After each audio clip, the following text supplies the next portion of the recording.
कल रात को सैंपल ख्वाब में आया था, क्या किया उसने आपके साथ? हाँ, हमारे यहाँ चौकीदार उसको हम सैंपल कहते हैं। कल था ही नहीं नीचे बिल्डिंग में, तो हमें मतलब दानियाल के पास गया वो। चलें खैर है, फिर सैम्पलिंग की उसने, पॉपुलेशन में कोई एरर निकाला? हाँ, वालेकुम सलाम अलीना।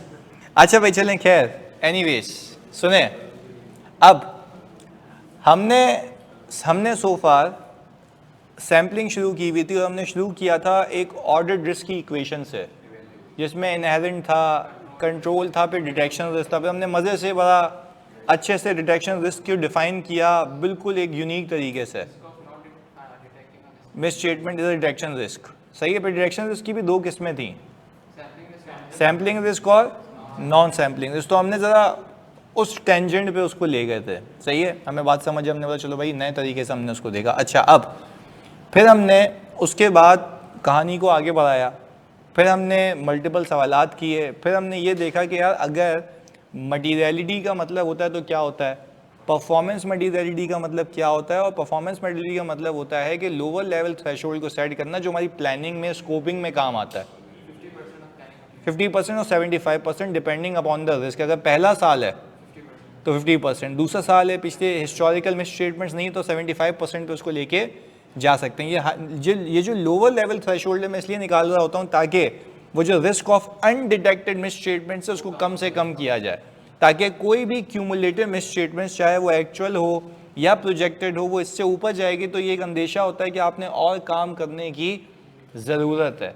अगर वो और काम करके आपको कुछ और मिल जाता है तो इसका मतलब ये है कि आपने और काम करना है, यानी और कुछ मिल गया तो जाहिर सी बात है वो रिस्क आपका सही था, आपको चीज़ें मिल गई तो हो सकता था कि वो मटीरियलिटी तक पहुंच जाता जिसको हमें पहुंचने नहीं देना। क्योंकि लॉजिकल सी बात है, अगर एक चीज़ परफॉर्मेंस मटीरियलिटी के ऊपर जा चुकी है तो हो सकता है कि जो चीज़ अभी मैंने चेक नहीं की उसमें भी मिस स्टेटमेंट्स होंगी। तो देयर इज़ अ स्मॉलर, मतलब जो हमारा गैप है, एक स्मॉल गैप है जो अगर वो आइडेंटिफाई हो गई, जो मुझे नहीं पता, वो मिल मिला के मटीरियलिटी से ऊपर निकल जाएगी और मैं अपना ऑर्डर्ड ओपिनियन मॉडिफाई कर दूंगा या मॉडिफाई नहीं करूंगा जबकि मुझे करना चाहिए था, गलत कंक्लूड कर दूंगा। तो गलत कंक्लूजन से बचने के लिए पूरा गेम है, सही हो गया।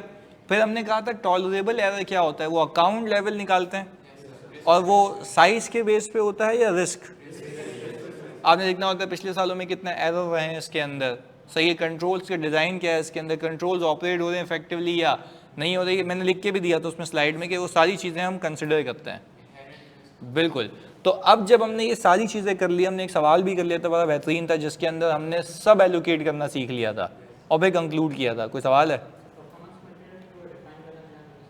Performance materiality is the threshold set by the auditor that is below the materiality level in order to scope in the accounts, सही है। In order to reduce your risk to avoid that the financial statements are not materially misstated, ये है इसकी definition, सही है। एक lower level threshold, आपकी book में भी ये लिखा हुआ है, सही है। चलें, अब हमने जब ये पूरा समझ लिया, टॉलरेबल एरर निकालने का तरीका बता दें।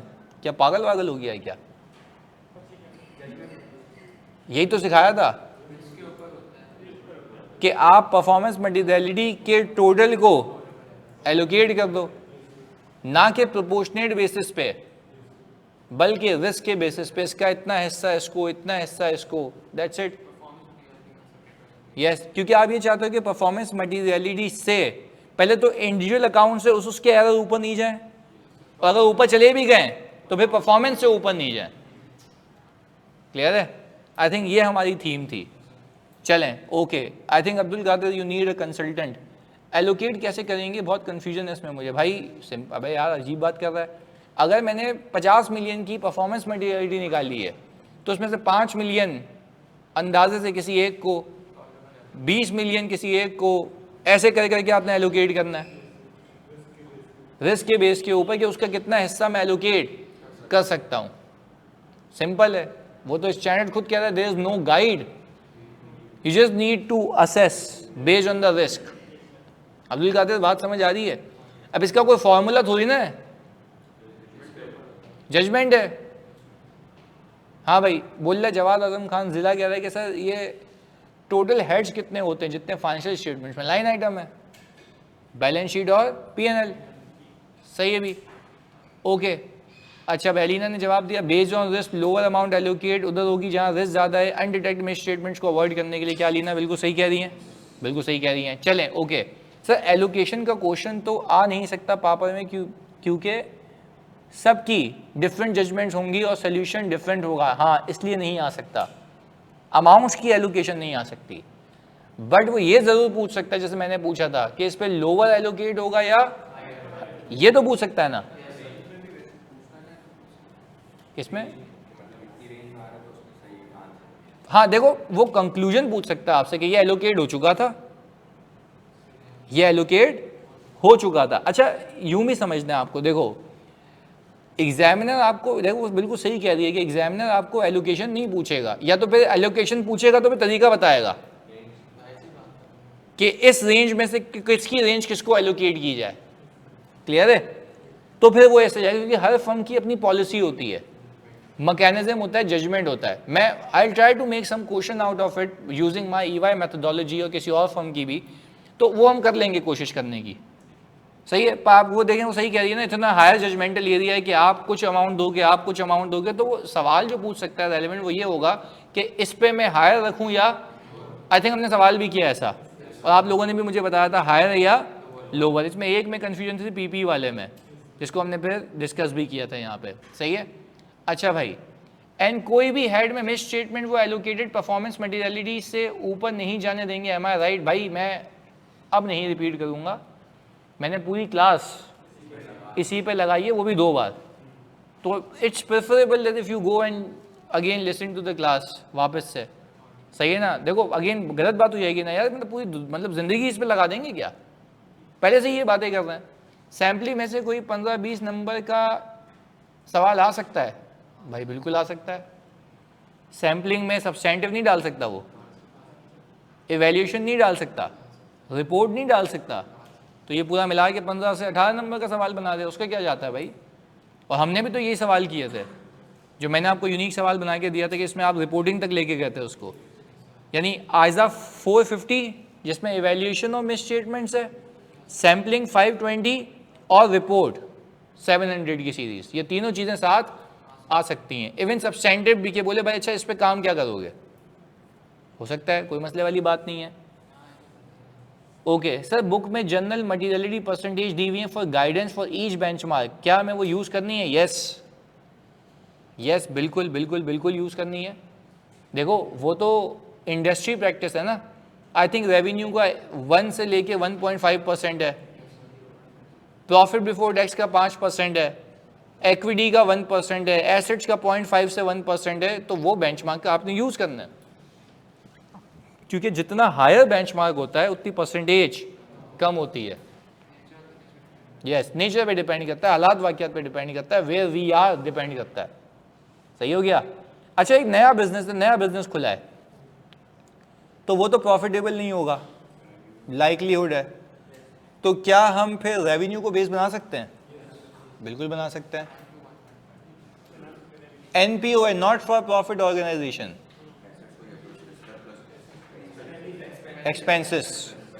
एक्सपेंसेस फोकस तो एक्सपेंडिचर ही होगा ना उसका, ये बात है। तो I am just telling you के सीन क्या है, सही है। यू नीड टू सी के फोकस ऑफ यूजर कहाँ है, आपने वो उठा लिया, ये वो एरिया है जहाँ पे उसको मैं स्टेटमेंट बर्दाश्त कितने % नहीं होगी, फिर वो एक जजमेंट, वो मैंने आपको पूरे थ्रेशोल्ड्स बता दिए हैं, बुक के अंदर लिखे हुए हैं, हमने उसकी प्रैक्टिकल इम्प्लीकेशन सीख ली है, ध्यान हो गया। और ऐसा नहीं है कि ख़त्म हो गया, अभी हम आगे इस पर और सवालात भी करेंगे, जैसे मैं बनाते जा रहा हूँ, मैं आज भी बना के दूंगा यूनिक से सवाल, वो भी करेंगे, सही है। चले आगे चलते हैं अब। अच्छा यूजुअली जो पूरी मार्केट पर आती है सैम्पलिंग, वो शुरू यहाँ से करती है, हमने इससे पहले पता नहीं क्या कुछ ही कर लिया, बहुत कुछ ही कर लिया कि एलोकेशन सीख ली, मटेरियलिटी को कनेक्ट कर लिया। अच्छा मज़े की बात बताऊं, हमने सैम्पलिंग में एक तो ऑर्डर एड्रेस फंक्शन पढ़ा, ऐसा ही है, ऑर्डर एड्रेस फंक्शन के साथ साथ हमने परफॉर्मेंस मटेरियलिटी, प्लानिंग मटेरियलिटी का पूरा चैप्टर पढ़ा, बेंचमार्क्स वगैरह।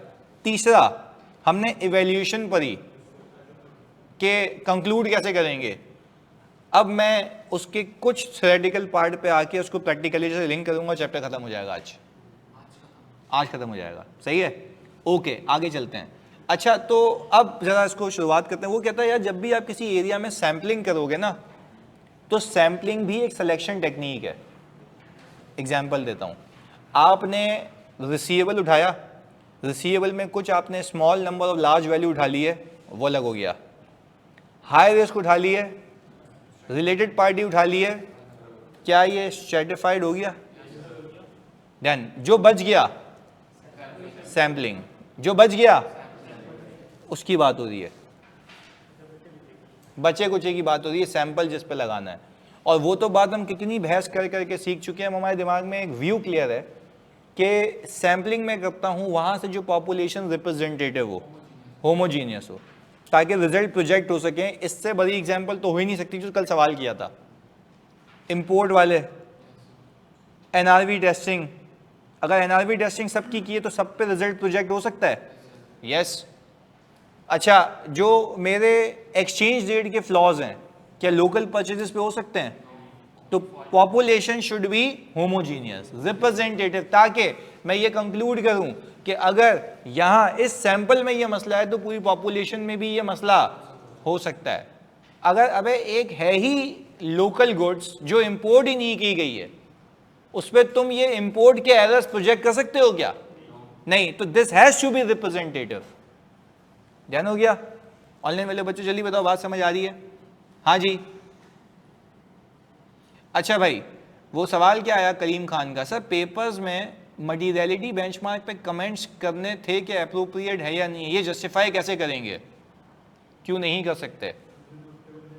कि कंपनी प्रॉफिटेबल है, लिस्टेड कंपनी है, and the focus of user is on the profit, so the appropriate benchmark would be profit before tax. Losses में, since the company is in losses, so the appropriate focus of the user would not be on, so we need to look at the another benchmark.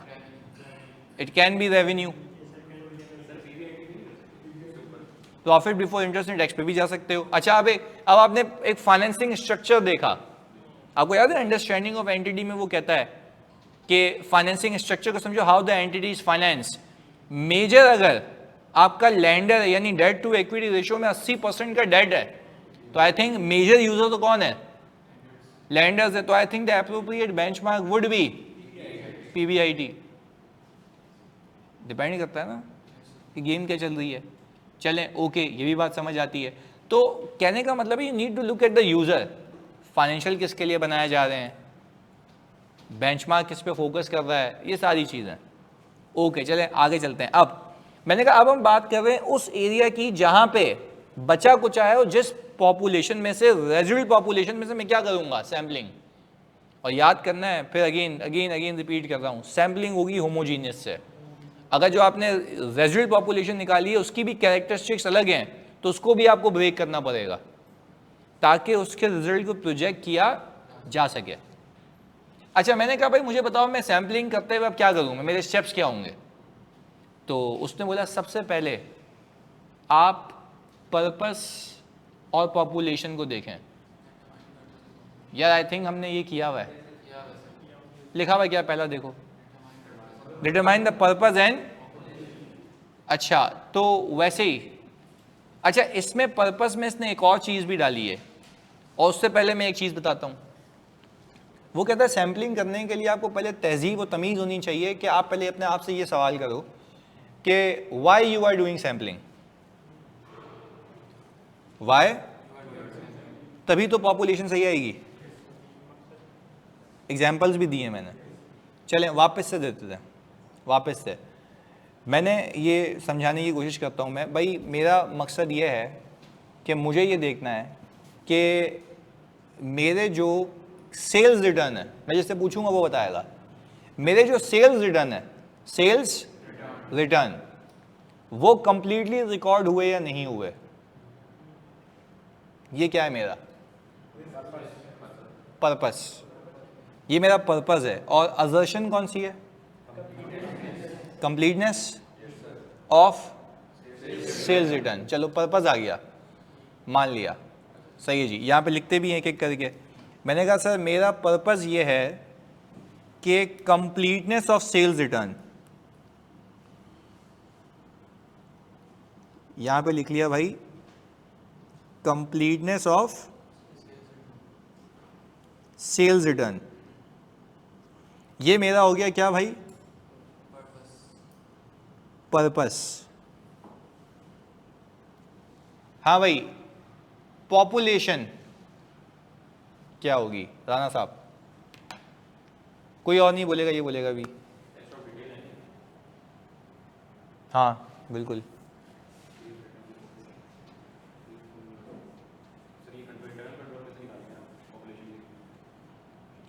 Population क्या होगी, मैं कहाँ से select करूं कि sales return सारी मेरी बुक हो गई या नहीं हुई, पॉपुलेशन।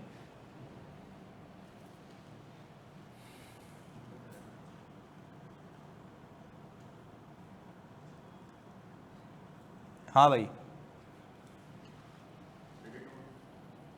क्रेडिट नोट्स, सही कह रहा है। मेरी पॉपुलेशन जो होगी ना, टोटल क्रेडिट नोट्स होंगे जो इस साल इशू हुए हैं, क्योंकि मुझे ये देखना है कि जितने क्रेडिट नोट इशू हुए उसकी सेल्स रिटर्न बुक हुई या नहीं हुई। क्या ख्याल है, आउटसाइड द बुक से अगर ये कहता ना सेल्स लेजर से सेल्स रिटर्न लेजर उठा लेता तो ये गलत होता, पर्पस गलत हो जाता ना, गलत हो जाता ना, तो ये नहीं होना चाहिए। आउटसाइड द बुक से इनसाइड बुक पे। अच्छा, इसको इसमें और भी पॉपुलेशंस बता सकते हो। जीआर नहीं, गलत। क्या हो गया भाई, कस्टमर क्लेम्स, कस्टमर क्लेम्स आपकी पॉपुलेशन हो सकती है। आपको पता है इसी को तो आप यूज करते हो अपने ऑडिट प्रोसीजर में, सब्सटेंटिव में यही तो किया था, ये ऑब्टेन करूंगा, इसमें इंस्पेक्ट करूंगा, तो जो ऑब्टेन करना है वो पॉपुलेशन है, जो ऑब्टेन करना है ये पॉपुलेशन है। बात समझ आ रही है, this is what I need to obtain, ये मैं ऑब्टेन करूंगा, यहां से मेरी रेलेवेंट पॉपुलेशन ये है जिससे मुझे सबूत मिलेगा कि कंप्लीटली रिकॉर्ड हुए या नहीं हुए। अगर यही गलत हो जाए तो आपने सैंपल ही गलत कर लिया, यानी जिस जगह से सेलेक्ट किया वही गलत है। सैम्पलिंग रिस्क बढ़ गया, हाँ या नहीं।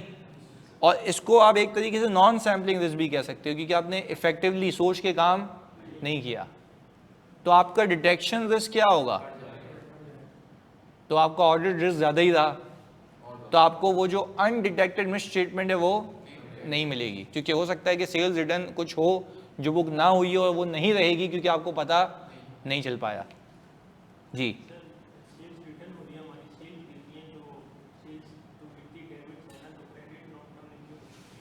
रिसीवेबल क्रेडिट होता है ना, तो इसलिए क्रेडिट नोट है ना। हाँ, अपनी नज़र से देख रहे हैं कि हम क्रेडिट क्या करेंगे, रिसीवेबल, तो हमारा क्रेडिट नोट होगा, सही है। अच्छा, कस्टमर कॉरेस्पॉन्डेंस देख सकते हैं, कस्टमर क्लेम्स तो अलग ना, क्लेम लॉग हो गया, यहाँ पे लिखते हैं कस्टमर क्लेम लॉग हो गया, और फिर यहाँ पे लिखते हैं कस्टमर कॉरेस्पॉन्डेंस। नहीं, देखो कंफर्मेशन एक प्रोसीजर है, बात समझे, नहीं नहीं आप बात मिक्स कर रहे हैं। देखो कंफर्मेशन एक प्रोसीजर है, पर कंफर्मेशन किन को भेजनी है वो एक पॉपुलेशन है। हम उस पॉपुलेशन की बात करें कि क्या चीज ऑब्टेन करें जिस पे काम करें, क्लियर है। तो आपको पर्पस बताता है और ये आपके प्रोसीजर डिजाइन करने में बड़ा हेल्प करेगा, पता है। प्रोसीजर ही इफेक्टिवनेस यहां से आती है। यस, तो कंप्लीटनेस के प्रोसीजर में हमने सारी बातें डिस्कस की हुई हैं, पर आज उसको हम लिंक कर रहे हैं कि वो पैदा कहां से हुई थी, यहां कहां से रही थी, यहां से। जी, तो हम तो ये कह रहे हैं ना, लॉग बन भी गया हो एक ये जगह, फिर क्रेडिट नोट इशू किए दूसरी जगह, कस्टमर की कॉरेस्पॉन्डेंस देखी तीसरी जगह, ये सारे हमारी सोर्सेज हैं, ये डिफरेंट डिफरेंट पॉपुलेशंस हैं जिससे मुझे हेल्प मिलेगी अपने रेलेवेंट पर्पस को पूरा करने में। नहीं, ज़रूरी नहीं है, हो सकता है उसने कॉरेस्पॉन्डेंस ना की, उसने क्लेम लॉन्च कर दिया हो, और क्लेम लॉन्च कर भी दिया हो तो हो सकता है कि भाई क्रेडिट नोट इशू भी कर दिया हो मैंने पर रिकॉर्ड। आप बात नहीं समझ रहे, आप क्या इन सबको 100% चेक करोगे? तो इसमें भी सैंपल होगा, इसमें भी सैंपल होगा, उसमें भी सैंपल होगा, तो या तो यहाँ से पता लग जाएगा, यहाँ से, या वहाँ से। पॉपुलेशन है ना, क्लियर है? यस, अगर हाँ स्मॉल नंबर और लार्ज वैल्यू इसमें तो समझ आता है, क्लियर है? अच्छा, कस्टमर कंप्लेन लॉग 5 आए हुए हैं, सारे देख लो, क्लियर है? हजारों कस्टमर्स की कॉरेस्पॉन्डेंस है, सैंपल पे देख लोगे। अच्छा, और टोटल क्रेडिट नोट इशू हुए हुए हैं, सैंपल पे देख लोगे कि जितने क्रेडिट नोट इशू, सारे क्यों नहीं देख रहे, हजारों में होंगे, तो जितने क्रेडिट नोट इशू हुए हैं वो सिर्फ देख लो ना कि जो क्रेडिट नोट इशू हुए हैं उसका सेल्स रिटर्न बुक हुआ हुआ है या। अच्छा, व्हाट इफ मैं यूं करता कि मैं सेल्स रिटर्न का लेजर उठाता और उससे जाके क्रेडिट नोट देख लेता। हाँ भाई, क्या हम उसमें सेल्स रिटर्न की अकरेंस देख रहे हैं? वो अकरेंस देख रहे थे, कंप्लीटनेस नहीं देख रहे थे। आप बुक से आउटसाइड बुक पे जा रहे हो, हमें क्या करना है, आउटसाइड बुक से इनसाइड बुक्स पे आना है। डन हो गया? I think this is the way you think, clear है? हमने किया हुआ भी, मैं एक अलग एग्जांपल हर बार डाल देता हूं ताकि हमें समझ आए। चलें, ये बात समझ आ गई कि सैम्पलिंग के स्टेप्स के अंदर सबसे अहम है कि यू नीड टू अंडरस्टैंड कि आपका पर्पस क्या है। और अच्छा, पर्पस में एक आ गई असर्शन के वेरीफाई करना क्या चाह रहे हो, उसके बेस पे पॉपुलेशन डिसाइड होगी। पर्पस में एक और चीज़ कह रहा है वो, इससे पहले आके जो अभी मैंने बोला उससे भी पहले एक स्टेप है, वो कहता है जरा देखो आप टेस्ट ऑफ कंट्रोल कर रहे हो या टेस्ट ऑफ डिटेल कर रहे हो। समझते हैं, समझते हैं। मैंने ये कहा, मुझे, अब तुम लोग मुझे बताओगे, मैंने ये कहा कि भाई मुझे ये देखना है कि क्रेडिट लिमिट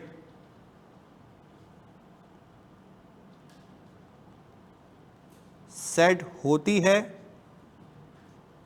या नहीं होती।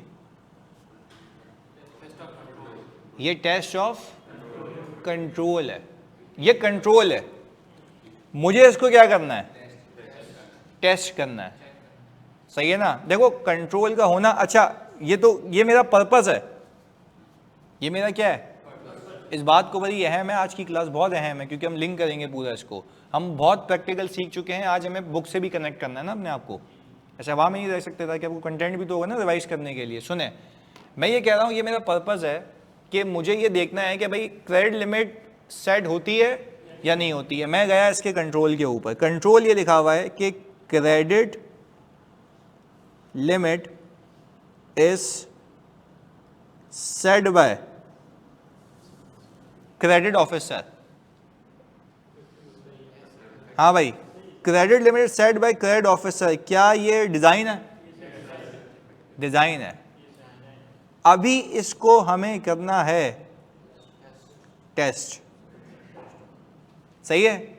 और मैं तुम्हें टेस्ट ऑफ कंट्रोल थोड़ा हल्का हल्का सिखाना लगता हूँ आज से, हमने नहीं किया ना टेस्ट, सब्सटेंटिव तो कर लिया। सब्सटेंटिव क्या होते हैं? Test of detail, details, amounts को टेस्ट कर रहे हैं। यहाँ पे एक्टिविटी है, टेस्ट ऑफ डिटेल में क्या होता है?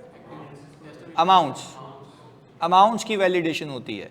यहाँ पे क्या टेस्ट हो रहा है? एक्टिविटी, कि ये काम हो रहा है या नहीं हो रहा। अच्छा अगेन सुने, मैं टेस्ट करता कैसे हूं तो आपको थोड़ा सा समझ आएगा। अच्छा, मेरा मकसद क्या है? क्रेडिट लिमिट सेट हो रही है या, इसके पीछे जाओ तो ये टेस्ट ऑफ कंट्रोल है। ऊपर क्या था? टेस्ट ऑफ डिटेल, यानी टेस्ट ऑफ डिटेल है मेरा, जिसके अंदर पर्पस ये है कि कंप्लीटनेस देखनी है। तो यानी सर इसका मतलब ये है सैम्पलिंग जो होती है दो जगह होती है, टेस्ट ऑफ कंट्रोल करते हुए भी, टेस्ट ऑफ डिटेल करते हुए भी, क्योंकि कंट्रोल भी तो साल में बहुत बार एक्टिवेट हुआ होगा। बात समझें, अगर 500 कस्टमर नए आए, पीटीसीएल के केस में, एक बैंक के केस में एक कस्टमर आया होगा या लाखों में, तो लाखों क्रेडिट लिमिट चेक कर लो, पॉसिबल? तो इसका मतलब यह है कि सर हम यहां पे जरा समझ लेते हैं कि मुझे सैंपलिंग की जरूरत, नीड दो जगह आएगी, एक कंट्रोल को टेस्ट करते हुए और एक डिटेल को टेस्ट करते हुए, सही है? एक, दूसरा डिटेल्स को टेस्ट करते हुए। पहले बताओ क्या बात समझ आ रही है? डन हो गया? ऑनलाइन में तो प्लीज बताओ बात समझ आ रही है? हाँ भाई जल्दी से सबसे पूछ रहा हूं। हाँ भाई मैं सबसे मुखातिब हूं, प्लीज खुदा के वास्ते सबने बताना है। ओके, तो यानी सर हमारा पहला चीज तो क्लियर हो गई, हम सैंपलिंग दो जगह करेंगे, टेस्ट ऑफ कंट्रोल में भी, टेस्ट ऑफ डिटेल में भी। ये बात अलाइंड है? चलें ओके, अब हम आते हैं इस टेस्ट के ऊपर। ये हमारा एक तरीके से कंट्रोल है जिसको मैं टेस्ट करूंगा। ऑब्जेक्टिव मुझे पता है टेस्ट ऑफ कंट्रोल, उसमें भी क्रेडिट लिमिट की अप्रूवल सेट होते हुए देखनी है, हुई या नहीं हुई। अब हम एक टेक्निक सीखेंगे जो आप हर जगह लगाएंगे तो आपका कंट्रोल टेस्ट हो जाएगा। अच्छा मैं ये लिखूंगा,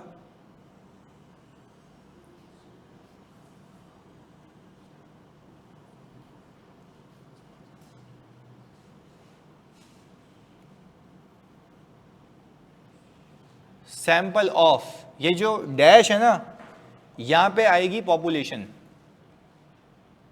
यहां पे क्या आएगी?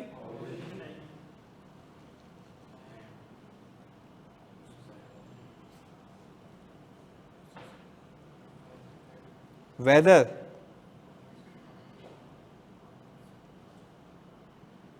Credit limit is set by dash, जो भी एक बंदा है, क्या लिखा हुआ है? Inspect whether credit limit is set by dash, जो भी बंदा होगा वो हम नहीं अभी कंक्लूड कर रहे, मैं तुम्हें एक लिखने की टेक्निक सिखा रहा हूं कि तुम ये यूज करोगे तो तुम्हारा आंसर करीब करीब सही पहुंच जाएगा बगैर याद किए हुए।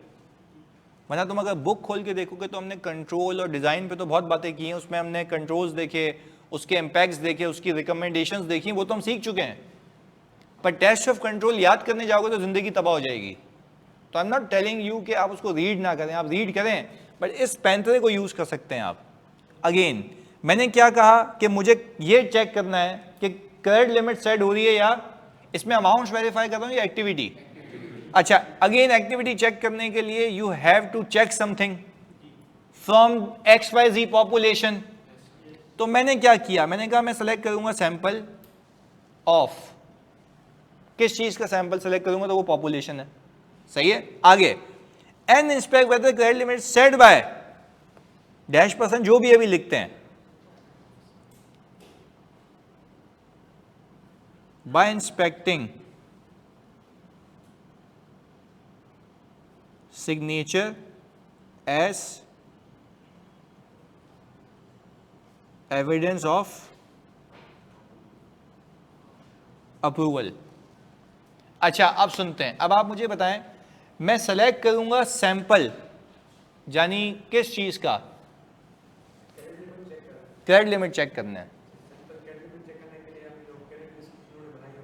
जो क्रेडिट लिस्ट बनाई होगी, यानी जो क्रेडिट लिमिट अप्रूव हुई होंगी उसका सैंपल सेलेक्ट कर ले, हाँ या नहीं? देखो संजना भी कह रही है credit limits approve this year. ओ भाई आप तो वो चेक कर रहे हो जो हुआ है, पॉपुलेशन गलत हो गई। आप बोलोगे select the sample of new customers onboarded during the year. Yes clear है? हमने क्या लिखा यहां पे? Select the sample of new customers onboarded during the year. अच्छा भाई तो मुझे बताओ इससे क्या पता लग रहा है? On boarded and inspect whether the credit limit is set by credit officer by inspecting signature as an evidence of approval। Clear है? तो यही तो देख रहे थे, देखो ये पूरा आपका टेस्ट बन गया। अगेन कोई भी एरिया हो उसमें आपने ये देखना है कि उस कंट्रोल को मुझे टेस्ट कैसे करना है। तो मैं कह रहा हूं select a sample of dash, किसका, ये पॉपुलेशन है, new customers onboarded during the year, and inspect whether credit limit is set by credit officer by inspecting signature as an evidence of approval. ध्यान हो गया? बात समझ आ रही है कि चाहे आप टेस्ट ऑफ कंट्रोल करो चाहे टेस्ट ऑफ डिटेल करो, सैंपलिंग में पर्पस और पॉपुलेशन क्लियर होना चाहिए। ध्यान हो गया? यही जगह लाइन देखिए, बस पॉपुलेशन और पर्सन नेम केस के हिसाब से होगा। बिल्कुल बिल्कुल, देखो यूसरा सही कह रही है ना, हम हर जगह इस चीज को फिट इन कर सकते हैं, बस हमारी पॉपुलेशन और पर्सन और डॉक्यूमेंट्स अलग हो सकते हैं जिसको इंस्पेक्ट करना है। डॉक्यूमेंट्स क्या हो सकते हैं? अलग हो सकते हैं जिसको मुझे इंस्पेक्ट करना है। ध्यान हो गया? ओके, अच्छा अब जरा आगे आते हैं।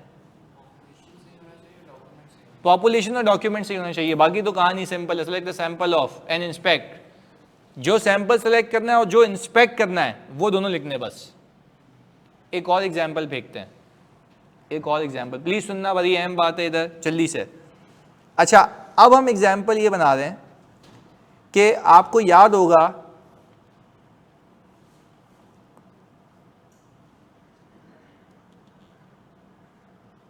Over time is approved by the relevant head of department। हाँ भाई, ये क्या है हमारा? कंट्रोल है, टीओसी नहीं है, वे चसी हूं, कंट्रोल है। इसको हम टेस्ट करेंगे। चलें जी, तो यहां पे हम टेस्ट लिख रहे हैं, ज़रा 2 मिनट लें और अपने पास लिखें और फिर मुझे वो बकवास सुनाएं जल्दी से।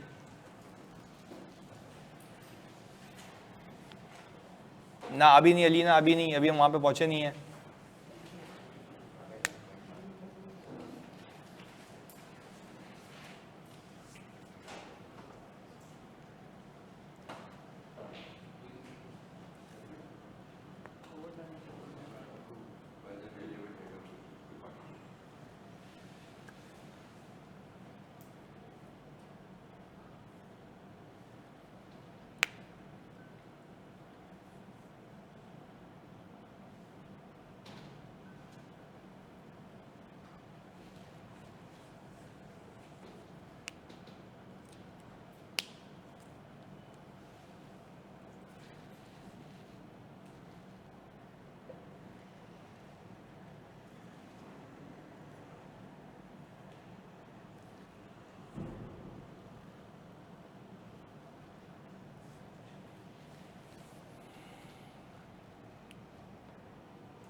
वेरी गुड श्रवण।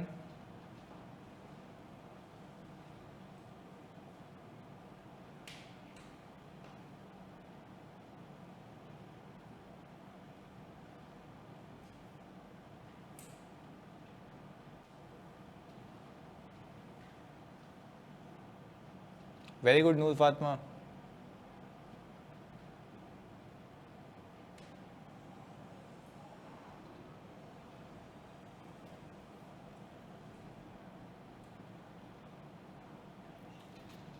वेरी गुड, हमारा सही लिखा है।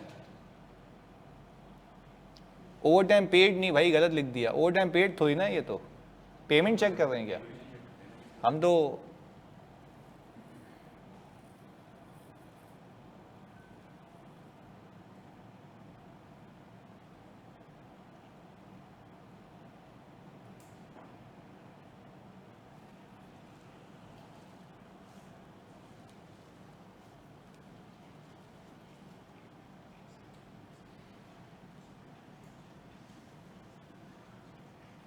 Very good Kaleem. हाँ भाई सुनाओ, ये बहुत अच्छा लिखा है यहाँ पे बच्चों ने। टाइम शीट नहीं, गलत।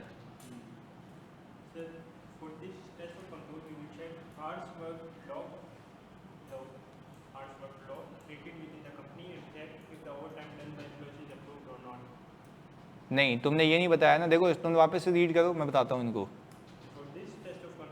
ऐसे यूँ नहीं लिखते for this test of control, ऐसा कुछ भी नहीं लिखते। सिंपल सिंपल, मैंने क्या बोला, सेलेक्ट द सैंपल ऑफ, शुरू यहाँ से करना है, आगे बताओ।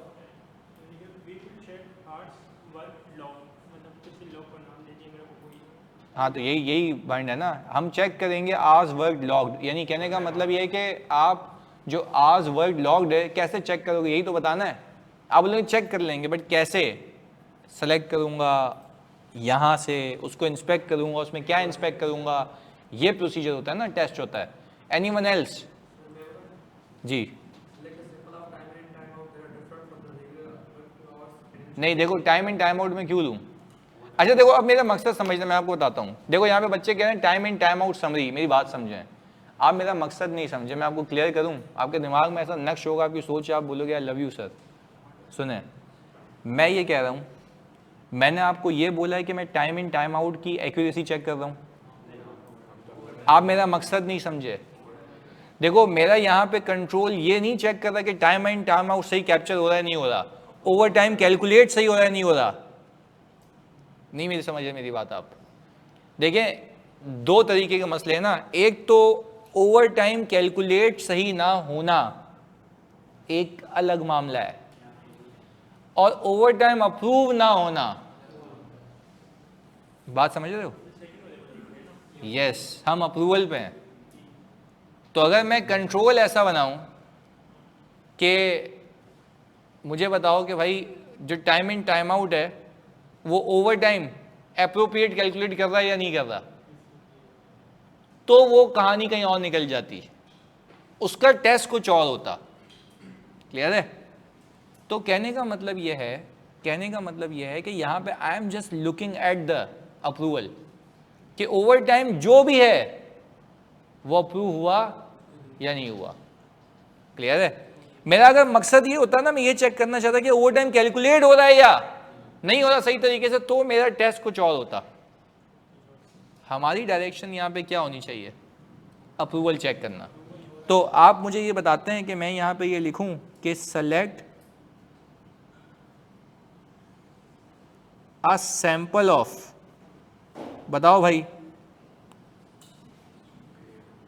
हाँ भाई, सेलेक्ट अ सैंपल ऑफ, क्या लिखें यहाँ पे? Payroll sheet. हाँ भाई, सेलेक्ट अ सैंपल ऑफ, सही लिखा है यहाँ पे, ओवर टाइम शीट्स।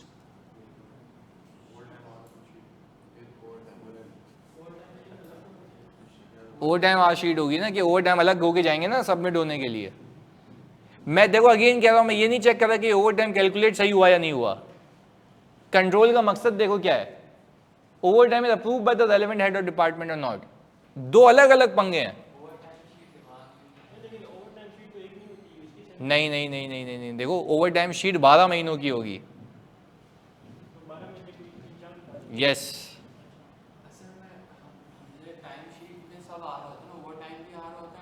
तो जब ओवर टाइम आ रहा होता है ना, तो वो अलग से जाके अप्रूव होता है ना।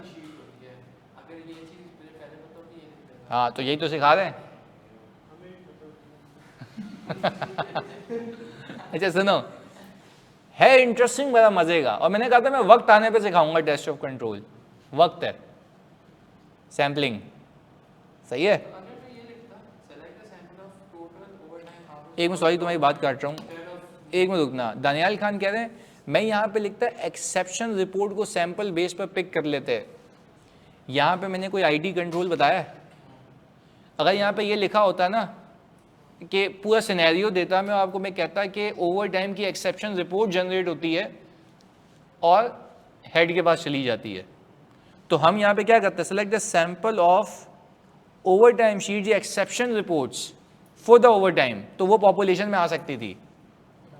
और ये भी लिखना जरूरी होगा from any month.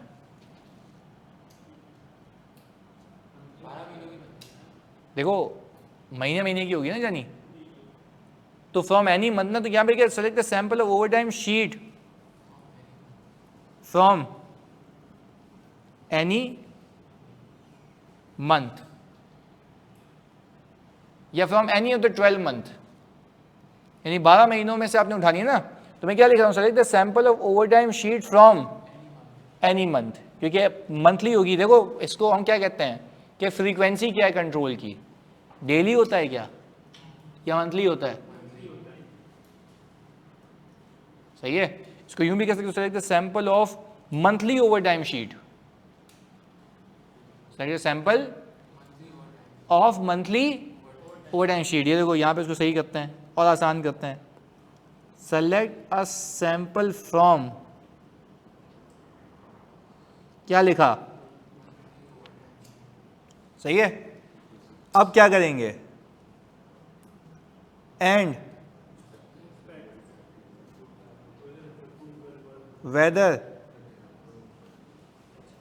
It is approved by relevant department head bye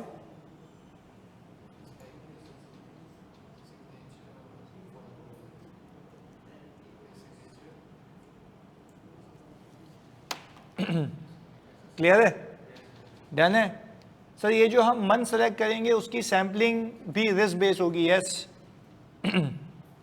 कोई भी मंथ सेलेक्ट कर लोगे ना।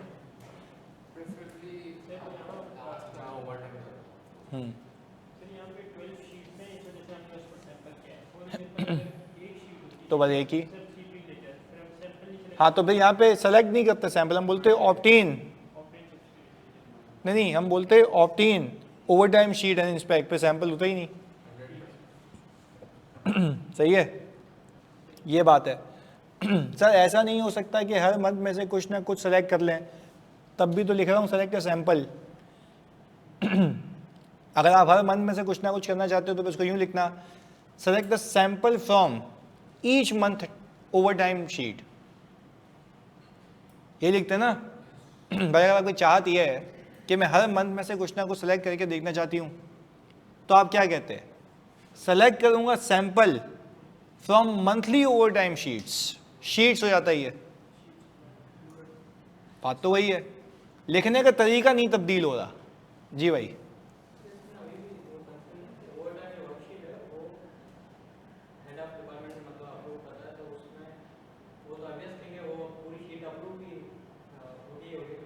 नहीं ऑब्वियस क्यों है, तुम पेपर देने जा रहे हो, ऑब्वियस है कि आसान आएगा मुश्किल आएगा, ऑब्वियस है। इतनी नॉलेज के साथ जा रहे हो, आसान आएगा मुश्किल आएगा, ऑब्वियस है। ये कैसी बात फजूल कर दी तुमने, बोल रहा है शीट बन रही है तो ये तो ऑब्वियस है कि वो करेगा, तो ऑडिट ही ना कर भाई, ये कैसे फजूल बात है। अबे बावले, मैं अप्रूव शीट नहीं उठा रहा, ओवर टाइम शीट उठा रहा हूं, ओवर टाइम शीट, और देख रहा हूं क्या वो ओवर टाइम शीट अप्रूव। मैं यहां पे ये लिख रहा हूं, select the sample from approved over time sheet. अल्फाज को सुनना मेरे क्या कह रहा हूं, मेरी सिखाई हुई भी चीज मुझ पर ही अप्लाई कर रहा है। बोल क्या रहा है, मुझे ऐसा लग रहा है कि हम तो वही चीज उठा रहे हैं जो अप्रूव हुई हुई है। लिखा हुआ क्या पहले पढ़ा करो, select the sample from monthly, और फिर देख रहा हूं ये ओवर टाइम अप्रूव हुआ या नहीं हुआ। क्या मैंने यहां पे ये लिखा हुआ select the sample from approved over time sheet, वो हुई हुई है, वो हुई हुई होगी। मैं ये नहीं चेक कर रहा, मैं चेक कर रहा हूं कि जो ओवर टाइम हुए हैं क्या वो अप्रूव हो रहे हैं, या मैं ये कर रहा हूं हाथ पे, तेरा हाथ पकड़ेगा उस पर सिग्नेचर कर देगा। अबे दूसरी शीट पे होंगे ना यार। अबे भाई एक सुकून से, यहां पे तेरे को कंसेशन चाहिए होगा ना, तो तू पहले मेरे पास आएगा, मैं उस पर साइन करूंगा, वो जाके उसको दिखाएगा, तो वो कंसेशनरी प्राइस हो गई। अब एक ऑडिटर आएगा, उसको ये कंट्रोल चेक करना है कि मैंने साइन किया या नहीं किया, तो वो ये नहीं मांगेगा कि जो सर ने अप्रूव किया था वो दे दो। वो क्या करेगा, लिस्ट निकालेगा डिस्काउंटेड प्राइसेस की और बोलेगा इसका अप्रूवल दिखा दो। क्लियर है, दिमाग किस टेंजेंट पे चल रहा है जी।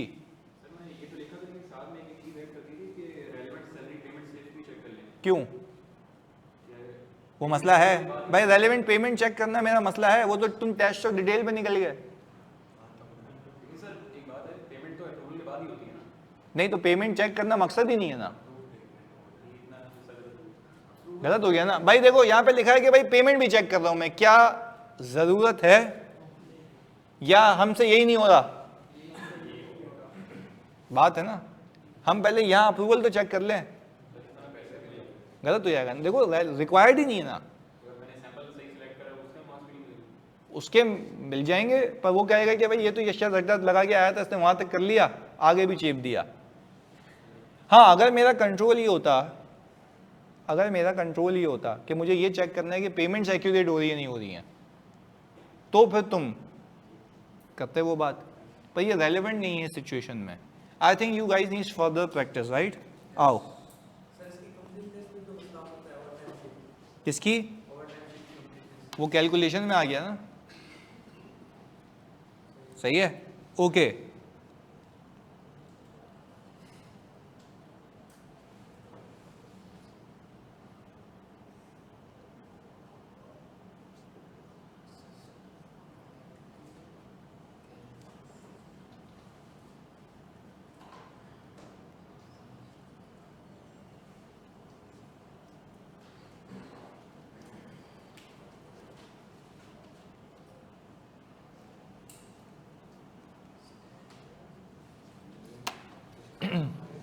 मुझे रिस्क है,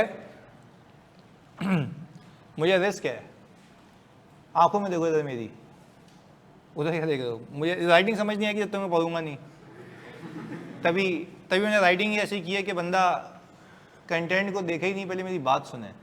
जो बोल रहा हूँ वो कंटेंट है, जो लिख रहा हूँ वो मेरा बोला हुआ कंटेंट है। जब तक नहीं समझ आएगा जब तक मैं बोलूँगा नहीं, सही है, इनक्रिप्शन हुई भी है बिल्कुल। चले सुने आगे, मैं ये कह रहा हूँ मेरा रिस्क है कि भाई कहीं ओवर टाइम आ गई, वैसे समझिए तो आप सबकी मोहब्बत है, दिल रखने के लिए कह रहा हूँ, मुझे पता है, बट आ रही समझ, पढ़ के बता क्या लिखा है। क्या बात है यार, सबको समझ आ रही थी? ये हेड कर दिया ना तूने, बोल देता इसके साथ साथ क्या हो जाता। खैर, आयशा कह रही है नहीं आ रही समझ, एक आयशा को नहीं आ रही समझ। हमारी ज़िंदगी में कुछ ना कुछ ऐसा नहीं, हमारी ज़िंदगी में कुछ ना कुछ ऐसे होते हैं जिसको हम समझ नहीं आते, या हम ऑपोजिट वाला मामला भी हो जाता है। पर खैर, वो कह रही है, अलीना कह रही है आपकी राइटिंग वैसे अच्छी हो गई, यार मैंने पहले से तो अच्छी कर ली है, ये तो मैं तो जल्दी जल्दी में लिख देता हूँ ना, सही है। चलें, तो कहने का मतलब ये है कि भाई आपने मोहब्बत में बोलना चाहिए कि अच्छी है, लास्ट टाइम तो तौबा है। चलें जी, खैर है सर, राइटिंग क्लासेस तो नहीं ले रहे? नहीं sir, automatically calculate over time based on standard working hours, Sajjad ने भी बता दिया भाई माशाल्लाह, वही बोल रहे हैं सर, वहाँ पे उसको सब समझ आ रहा है। चलें खैर, ओके। अब बट सिस्टम ऐसा लग रहा है लिखा हुआ है, अच्छा ओके, चलें सही है, अब इस दफ़ा अच्छी है ना, चलें सही है, ओके थैंक यू। अब सुनते हैं, अब मेरा मकसद ये था, रिस्क ये था ऑडिटर का कि भाई ओवर टाइम सही कैलकुलेट हो रहा है या नहीं। 8 है, ये बिल्कुल है, 8 तो बिल्कुल सही लिखा हुआ भाई, वही तो सही लिखा है, उस पर तो कोई डाउट ही नहीं होना चाहिए। ये 8 है ना, एंड तो किसी सूरत नहीं लग रही है, एंड में डंडी नीचे जा रही होती है ना, पता है किसी को? 8 में डंडी नीचे जा रही होती है, एंड में नीचे जाती है ना, तो ये कहाँ जा रही है? ये डंडी है ही नहीं, तो एंड कहाँ से हो सकता है संजय? वो आपको पता है। अच्छा खैर ओके, तो लग रहा है नहीं भाई, एंड तो कहीं से नहीं लग रहा, खाओ माँ की कसम, ऐसा ही है ना, एंड तो कहीं से नहीं लग रहा, 8 है, और इसका कोई रेप्लिका करीब करीब भी नहीं है, तो ये तो वो कॉमेडी कर रही थी। हाँ हाँ, देखो वो एंड वाला इसने बनाया सवाल है, देखो कोशिश करते हैं बनाने की। अबे यार ये कैसे बनाऊं, एक मिनट रुको, ऊपर एक मिनट रुकें, ये इसने बनाया है, नहीं नहीं नहीं, यूं पहले उसने 8 ही बना लेते हैं,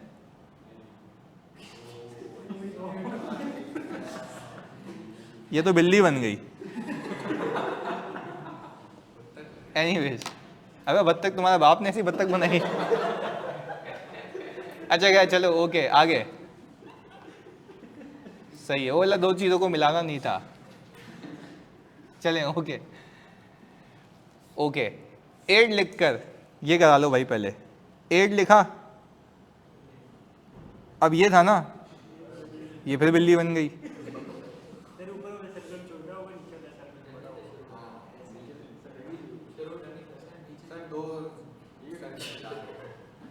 चलो नहीं नहीं हो सकता। देखो मेरी मेरी जो डायग्राम है ना वो हमेशा किसी और ने बनाई है, इसलिए खैर आप नहीं समझेंगे, अभी बच्चे हैं आप इधर। ओके रहने देते हैं, रहने देते हैं। जिस जो चीज़ नहीं आती क्यों बंदा उस पर एक्सपेरिमेंट करे। अकाउंटिंग ऑडिटिंग आती है वो मैं सिखा रहा हूँ। सही है ओके आगे सुनो। अच्छा भाई प्लीज़ सुने आगे जी। बोले ऐसी बिल्ली पहली बार देखी है। सही है। अच्छा भाई चलें सही है, मैं आगे कुछ दिमाग में मेरे गलत गलत चीज़ें आ जाती हैं। खैर ओके। अच्छा आप मुझे प्लीज़ बताओ, अच्छा बता भी देंगे सर पहले यूं ड्रॉ करें यूं करें। चलें ओके प्लीज़ सुने अब आगे। मुझे एक बात बताओ, मेरा मकसद ये है जानी इसमें कि यार ओवर टाइम गलत कैलकुलेट ना हो रहा हो, ये मेरा रिस्क था। उसके ऊपर कंट्रोल क्या है, system automatically overtime calculate करता है based on standard and working hours. अब मेरा मकसद समझना, अच्छा ये क्या मैनुअल कंट्रोल है या आईडी कंट्रोल है? इसको हम कहते हैं ऑडिट की ज़बान में, ऑडिट की ज़बान में IT application control. IT application control का मतलब होता है किसी एप्लीकेशन पे लगा हुआ, जैसे जैसे ह्यूमन रिसोर्स मैनेजमेंट या पेरोल सिस्टम होगा उसके ऊपर ये कंट्रोल लगा हुआ है ना, एक एप्लीकेशन पे लगा हुआ है, इसलिए हम क्या कहते हैं इसको, एप्लीकेशन कंट्रोल। सही हो गया। अच्छा अब आपने इसको टेस्ट करना है कि इस पे रिलाई करूं या ना करूं, तो आप सोचें, दिमाग लगाएं कि किस तरीके से। अच्छा अब ये वाला ऊपर पेंसिल यूज करना नहीं करना आप खुद सोचें। आप सोचें इस जगह आप होते तो आप क्या करते। मैं जब एग्जीक्यूटिव्स की ट्रेनिंग दे रहा था ना अभी, उसमें आईटी वाले लोग भी आए हुए थे, तो वो ये टेस्टिंग करते हैं ना आईटी की, तो वही करेंगे। तो मुझे नहीं पता था कि वो आईटी के पार्टनर बैठे हुए वहाँ पे, वो दुबई से आए हुए थे। तो मैं कह रहा कि you must be knowing that how efficient we are in testing the controls right. तो बोलता सॉरी। मैंने कहा योर नेम, तो उसने XYZ नाम बताया। मैंने कहा वेयर आर यू फ्रॉम, बोले दुबई। मैंने कहा योर डेजिग्नेशन, बोला पार्टनर। मैंने कहा sorry sir, you guys are so efficient, your team is so efficient in calculating, in performing TOCs. बोला no no no I want to know, I want to know। पकड़ लिया उसने मुझे वहाँ पे। बोला I want to know what mistakes do they make। तो मैंने बराबर में आईटी वाला बैठा हुआ था कराची वाला, मैंने कोड बता क्या गलतियाँ करता है। बोलता आकाश भाई नहीं करो यार। तो मैंने उनको बताया था माइल्ड करके, पर पहले आप बताएं कि इसमें क्या आप टेस्ट कैसे करते हैं इसको, जल्दी लिखें।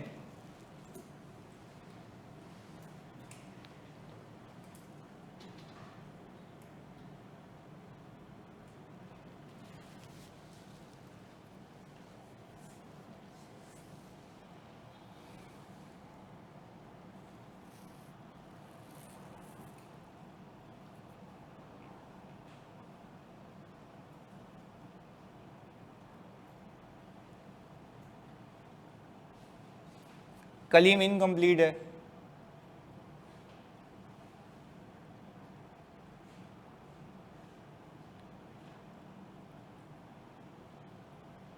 Alina very good.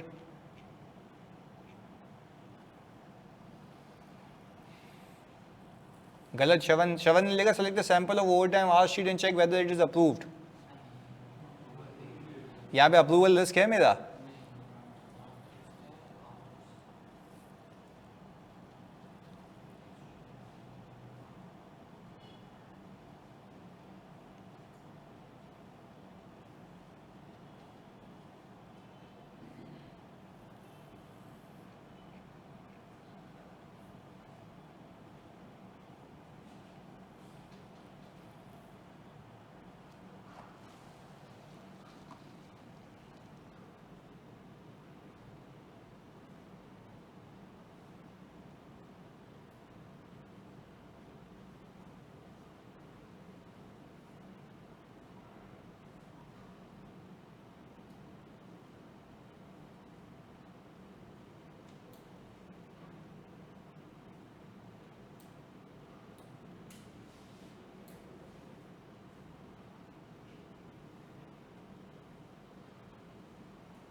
हमारा नहीं,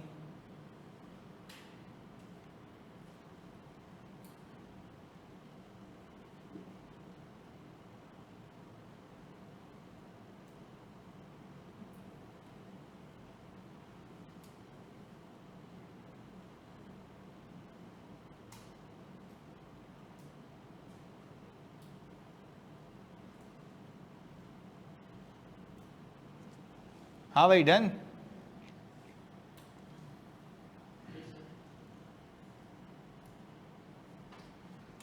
हाँ भाई क्या लिखा जानी, सुनाओ।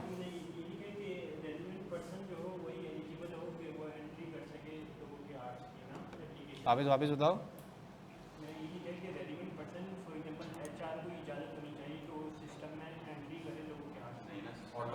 देखो हम कह रहे हैं कि सिस्टम ऑटोमेटिकली कैलकुलेट करे, कर रहा है या नहीं कर रहा, एक्यूरेटली इसको टेस्ट करना है जी।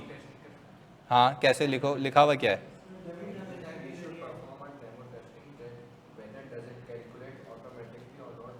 वापस बताओ क्या लिखा।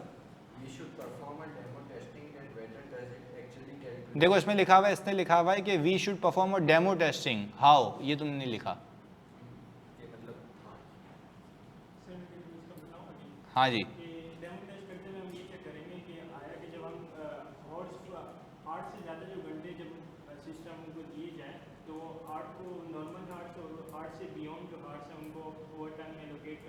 वापस बताओ क्या लिखोगे।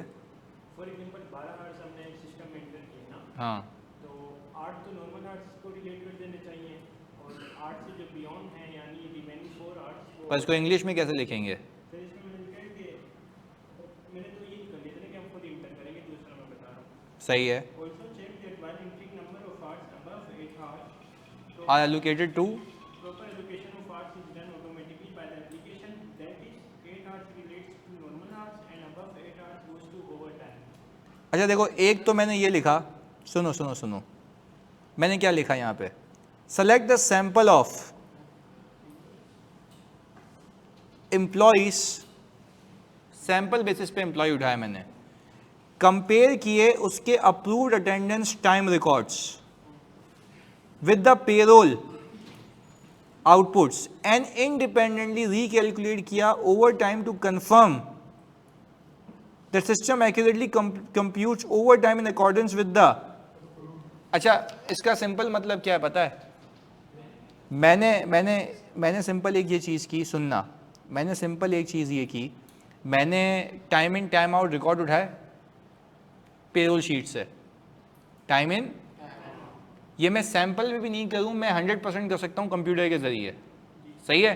Time in time out record उठा लिए जो अप्रूव शीट के हों, क्योंकि मुझे वो तो चाहिए ना, हाँ या नहीं। Time in time out record उठा लिए और उसको स्टैंडर्ड आज से कंपेयर करके डिफरेंस निकाल लिया। बात समझें? नहीं देखो समझते ना, यूँ सुने, मैंने क्या किया, पूरे साल के एम्प्लॉयज़ के time in time out records देख लिए, टाइम रिकॉर्ड्स निकाल लिए, उसको कंपेयर किया 8 स्टैंडर्ड वर्किंग आवर्स से और रिकैलकुलेट कर लिया ओवर टाइम, और उस ओवर टाइम को ओवर टाइम शीट से कंपेयर कर लिया जो सिस्टम ने कैलकुलेट की है। हो सकता है ये?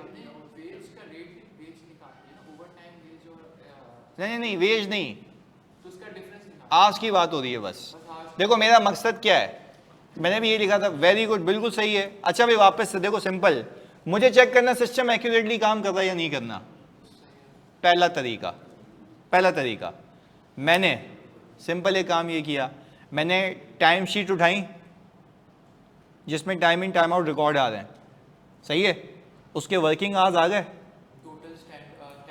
टोटल वर्किंग आवर्स आ गए, उसको मैंने कंपेयर किया, मैंने किया ऑब्टेन किया working hours of each employee and compared it with the standard working hours and recalculated the overtime by comparing actual working hours with the standard working hours and recalculated overtime hours and compared it with the hours generated by the system in order to assess whether the system is functioning accurately or not. क्या मुझे से system functionality पता लग जाएगी? This is the way. सही है। सही है। ओके, तो पहले बताओ कोई ऐसा जो मैंने बताया जिसने ये लिखा हो, एक क्या लिखा जरा बताओ।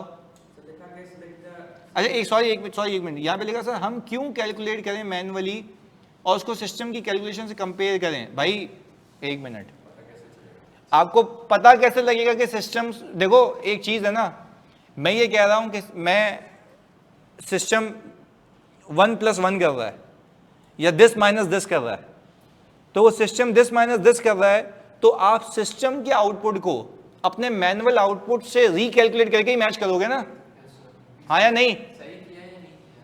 सही किया या नहीं किया। मेरे बच्चों बात समझ आ रही है, देखिए समझे समझे समझे, बात समझे प्लीज प्लीज सुने, फोकस है इधर। आप पढ़ के बताएंगे मेरा आंसर सफिशिएंट है या नहीं, बिकॉज मेरा answer does not have that much detail that conveys the same idea. Okay Bareera आप लिखें जल्दी से, मुझे पेश करें यहाँ पे।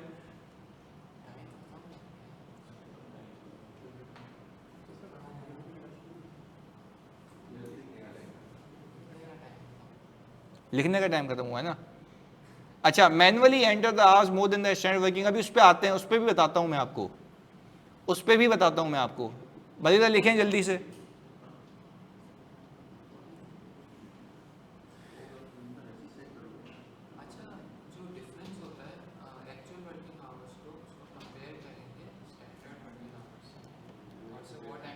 यस नहीं सुने, यूं करते हैं, सुने प्लीज सुने। अब आगे वापस से देखो, सिंपल क्या मसला है, एक सिस्टम ऑटोमेटिक फंक्शन कर रहा है। सिस्टम कर क्या रहा है, फंक्शन कैसे कर रहा है सिस्टम, ऑटोमेटिक, यानी वो क्या करता है, पूरा महीना जो काम किया उसको स्टैंडर्ड से कंपेयर करेगा, एक रेजल्ट निकालेगा जिसका नाम क्या, ओवर टाइम। ये सिस्टम कर रहा है। मुझे ये देखना है कि मेरा मैनुअल आउटपुट सिस्टम के आउटपुट से मैच कर रहा है या, तो मैं सिंपल एक काम करूंगा, मैं टाइम रिकॉर्ड्स निकालूंगा, उस सारे टाइम रिकॉर्ड्स को कंपेयर करूंगा स्टैंडर्ड वर्किंग आवर्स से और रिकैलकुलेट कर लूंगा overtime by deducting working hours minus standard working hours and compare the output calculated by me with the output of the system. क्या ये टेस्ट सही है? मैंने रिकैलकुलेट किया और मैंने अपने आंसर को सिस्टम के आउटपुट से कंपेयर कर लिया, ये देखने के लिए कि सिस्टम का आउटपुट भी वही है जो होना चाहिए। अगर ये है तो इसका मतलब ये कि सिस्टम एप्रोप्रिएट फंक्शन कर रहा है।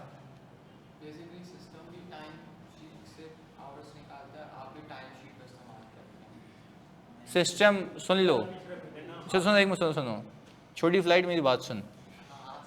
सिर्फ सिस्टम ये कर रहा है कि जो उसके अंदर स्टैंडर्ड वर्किंग आवर्स फिक्स हुए हुए हैं वो उसको वर्किंग आवर्स से कंपेयर कर रहा है और ओवर टाइम निकाल रहा है। मैंने वो मैनुअली करके उससे मैच कर लिया सिस्टम के आउटपुट से, कि अगर एक बंदा मैनुअली बैठ के करता और ये कर रहा है तो क्या उसमें कोई फर्क तो नहीं आ रहा। अगर फर्क नहीं आ रहा तो उसका मतलब ये है कि वो सही कर रहा है, ऐसा ही है।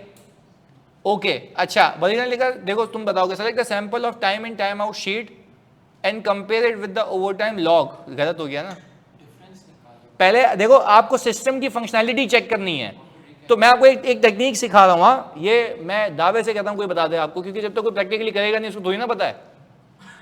ये जो मैं आप लोग बातें लिख रहे हैं ना, ये उस भरी महफिल ने आईटी वाले ने भी कही, नहीं उसके उसने, तो मैंने कहा see that's what I was telling that you know we are so efficient in testing. वो उसको बोलता है you should meet me after the session, तो उसको ले गया, वो मुझे मैसेज कर रहा है, बोल रहा है आकाश भैया ये क्या किया आपने। मैंने कहा भाई तेरे पार्टनर ने बोला सुना और तू भी सबके सामने प्रोसीजर सुना रहा है कि क्या करेगा, तो बोल रहा हेल्प ही कर देते उस वक्त। मैंने कहा साले आईटी वाला तू है, बोले ट्रेनर तो आप थे ना। मैंने कहा चलो सही है, पर मैंने कुछ बोला तो नहीं, बोला नहीं यार। वो बोल रहे थे यार तुम तो क्या करते हो, ये जलील कर रहा था मुझे बस। तो मैंने कहा चलो अब तुम थोड़ा सा, बोल रहा आकाश भाई इस बार हम प्रोसीजर करेंगे ना तो हमारे साथ बैठ जाना, हमें बताना है कि इसको टेस्ट। अब मैंने कहा साले तू आईटी वाला है, तेरे को मेरे से ज़्यादा पता होना चाहिए। बोल रहा समझो ना आकाश भाई यार, थोड़ा सा एक्यूरेसी से बताते हो ना, ये करना है वो पक्का हो जाता है। डॉक्यूमेंटेशन है ना। अब देखो जो मैंने लिखा उससे कोई तीसरा बंदा इसको चेक करेगा कि कोई शक व शुबा होगा, उसको ये पता होगा पहले उसने आवाज़ उठाए, उसको स्टैंडर्ड वर्किंग आवर्स से कंपेयर किया, फिर रिकैलकुलेट किया और फिर सिस्टम के आउटपुट से मैच किया और नो डिफरेंस आया, मतलब control is effective. Control is यानी सिस्टम इज फंक्शनिंग एप्रोप्रिएटली। सही है। अच्छा नूर फातिमा कह रही है मैंने लिखा कि हम शीट से ओवर टाइम आर निकाल कर रेट निकालें दोनों के सिस्टम। नहीं यार, क्या कर रहे हो ये? क्या इतना मैं मुश्किल पढ़ा रहा हूँ? मैं तो कितना सिंपल कह रहा हूँ, आप पेरोल शीट से सारे आर्स निकाल लो जो काम हुआ है, उसको किससे कंपेयर करो और खुद रिकैलकुलेट करो, खुद रिकैलकुलेट करो ओवर टाइम आवर्स। अच्छा, if you don't want to do for everyone, do it on a sample basis. सही है? 100% हो सकता है ना, एफिशिएंट है। अबे एक्सेल में फेंकने में कितनी देर लगेगी? बस कॉलम को कॉलम से माइनस करना है इक्वल टू लगा के। I think this is very efficient. हम कंप्यूटर असिस्टेड टेक्निक्स को यूज कर सकते हैं ना, यही तो बता रहा हूं। डन हो गया? अच्छा भाई, अब अभी तो शुरू किया है मैंने। हाँ जी, बैठे ना मुझे, अभी अभी आएगा, सब आएगा। हाँ जी,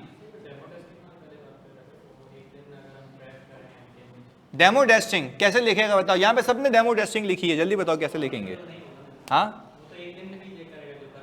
नहीं तो देखो, इसकी भी एक गेम है, सुनो, इसकी भी एक गेम है, ये भी तुम्हें सिखाता हूँ।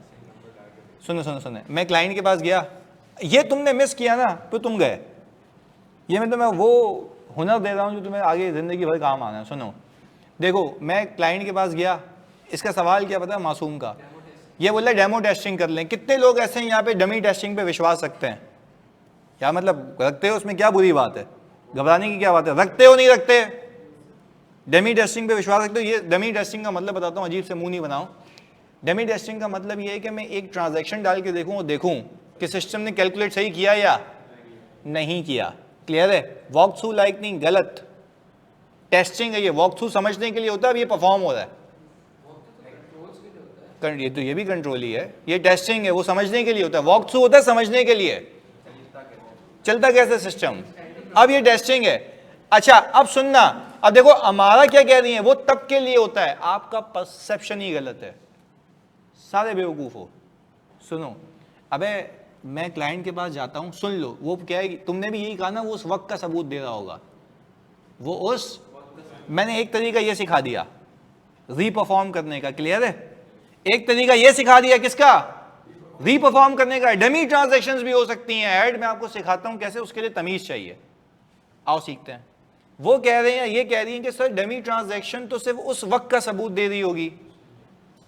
भाई मैं क्लाइंट के पास जाता हूं, अब मेरी बात को सुनना, अभी आईटी की दुनिया को मैं पागल हूं कनेक्ट कर रहा हूं, आपको पता ना अगला चैप्टर शुरू करूंगा, तो ऐसी बावलों में बिला वजह कनेक्ट कर रहा हूं, आईटी की बातें कर रहा हूं, इसलिए तो कर रहा हूं कि उस माहौल में ढल जाएं, क्योंकि कॉम्प्लेक्स है। यस, उसकी बेस बिल्ड हो जाए, तो उसी पे तो बात कर रहे हैं, और सारा इंटरकनेक्टेड है। पर ये बेस बता रहा हूँ, बताऊंगा। एक बात माननी है, तुम लोग अगर इजाज़त दो तो मुझे, तुम लोग जो वो जो छोटे, अब तुम छोटे कहोगे, मुझे बच्चे कह रहे हैं कि सर वो जो बिल्कुल बेसिक स्टैंडर्ड भी है ना डेटा एनालिटिक्स, वो भी आपको हमें डेटा एनालिटिक्स करते हुए देखना है ज़िंदगी में, ये भी ख्वाहिश है बच्चों की। नहीं, डेटा एनालिटिक्स तो मैं बोल रहा था अगर मैं रिकॉर्डिंग दे दूँ या मैं करा दूँ लाइव, अप टू यू, करा दूँ। यहाँ पे आयशा कह रही है रिकॉर्डिंग,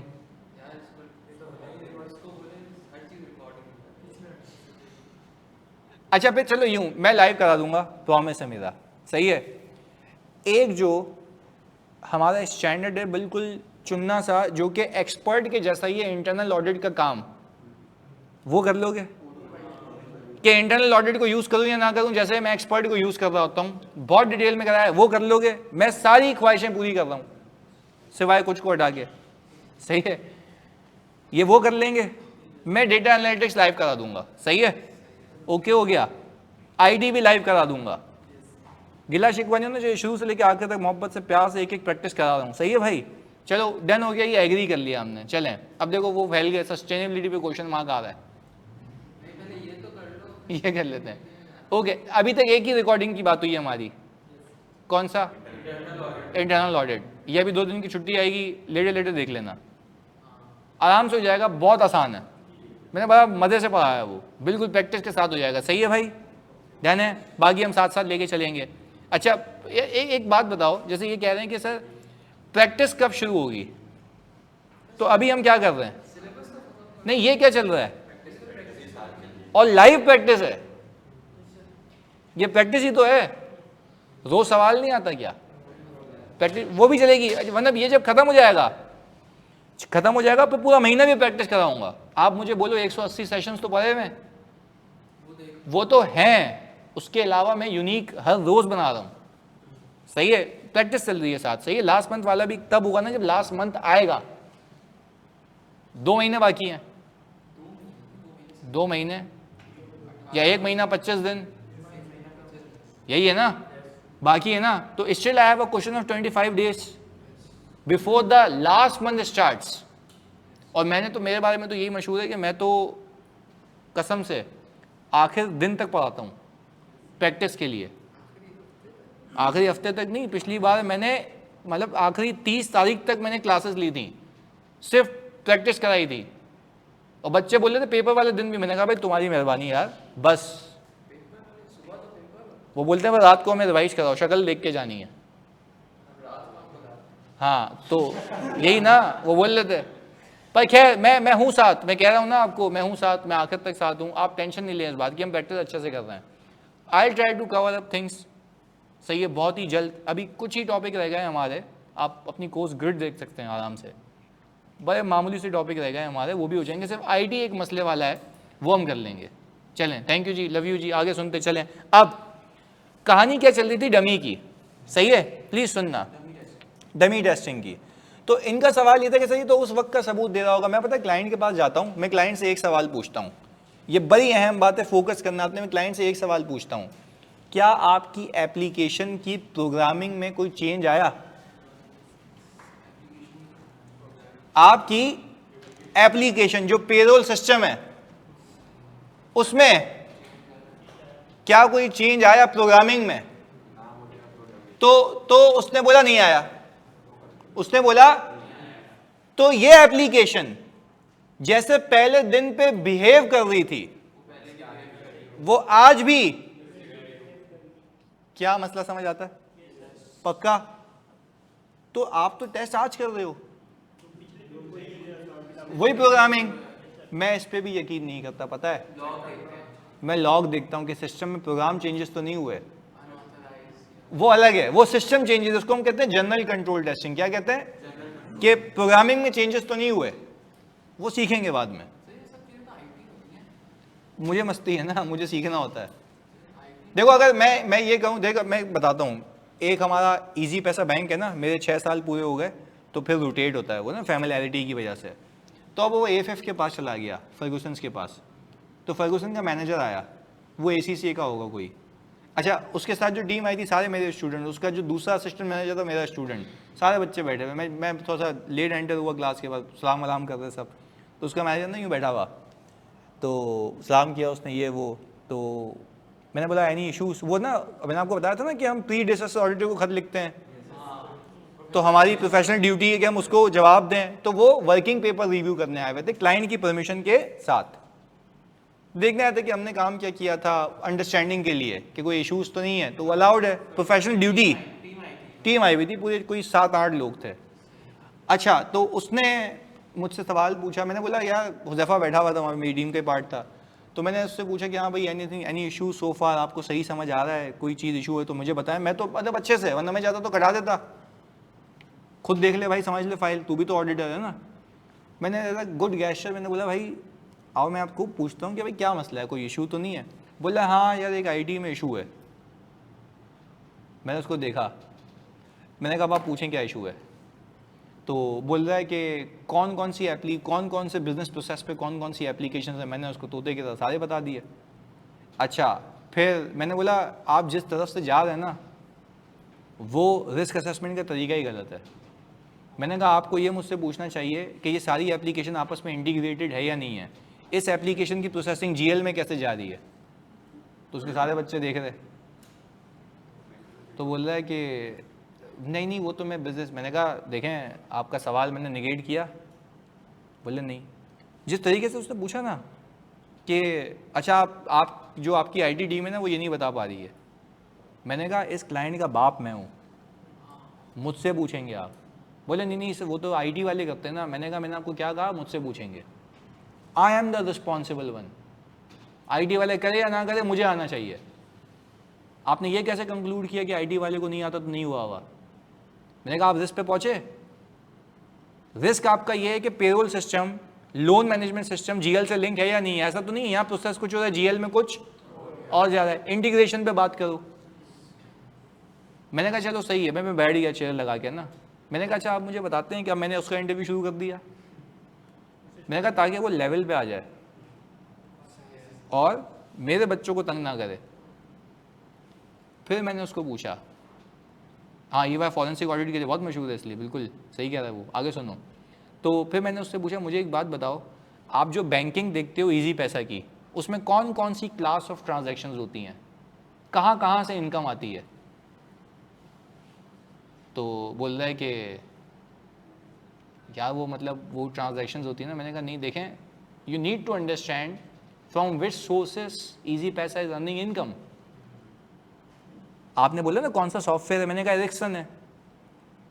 एरिक्सन में अकाउंट्स मेंटेन हो रहे हैं, पैसा कहाँ से आता है? मैंने कहा मैं आपको बताता हूँ, मनी ट्रांसफ़र से, बिल की अदायगी से, पैसे विड्रॉल से, पैसे जमा कराने पे। मैंने कहा ये सारी इनकम्स को तुमने वेरीफाई करना है। मैंने कहा रिस्क असेस करो, फजूलियात में नहीं घुसो यहाँ पे। मैंने कहा I think Huzaifa you should tell them that what is the risk. मैं आपको लिख के देता हूँ, ये उनको बताओ और उनको निकालो यहाँ से। बिला हुआ था चौरा। अबे प्यार से बंदा आया पूछ रहा है चौरा, अबे तू होगा पीडब्ल्यूसी का, यहाँ पे आपके वालिद बैठे हुए हैं, बच्चों को तंग कर रहा है। आईटी वाले भी बेचारे घबरा गए, वो समझ रहे कोई ऑडिट करने आ गया है ऐसे ही। तो क्या समझाने का मतलब ये है कि आईटी का जब तक आपको पता नहीं होगा तब तक आप audit, you need to understand कि ट्रांजैक्शन का फ्लो कैसे होता है, तभी आपको रिस्क समझ आएगा। यस, तभी मैं आईटी का समझा रहा हूँ। आईटी का चैप्टर ही इसलिए है। गेम समझ आई? ये एग्जाम्पल पूरी इस पे थी कि जब तक आपको आईटी प्रोसेस नहीं समझ आएगा तब तक आपको रिस्क समझ। तो मैंने आईटी प्रोसेस समझना है ना यार, कि ट्रांजैक्शन कैसे कैसे कहाँ कहाँ घूमती है। वैसे मैनुअली घूम रही होती है, अब ऑटोमेटिक घूमेगी, और कंट्रोल जब मैनुअल होंगे ऑटोमेटिक होंगे। यस, ये बताना चाह रहा था। ध्यान हो गया? This is why it is important in life. चलें आगे चलते हैं। सर जी 2 लगा देने थे आपने। नहीं नहीं यार देखो, प्रोफेशनलिज्म अपनी जगह है ना, बट जब प्रोफेशनली आपसे कोई बात कर रहा होता है ना, आपको समझ आ जाता है कि वो एरोगेंट है या इंसान का बच्चा है। हमने उसको बता दिया कि एरोगेंस क्या होती है। If I will be arrogant I will be more arrogant, क्योंकि मैं अपनी नॉलेज का एक्सप्लॉइट करूंगा ना। ऐसा ही है ना, जो कि गलत है मेरे पार्ट पर। मैंने बाद में रियलाइज़ किया है, मैंने बेचारे को, बच्चे को पेल दिया। मेरे लिए तो बच्चा था ना, वो नया नया बना होगा, उसकी ख्वाहिश होगी कि यार मैं अपनी टीम को इम्प्रेस करूंगा। मैंने लपेट दिया।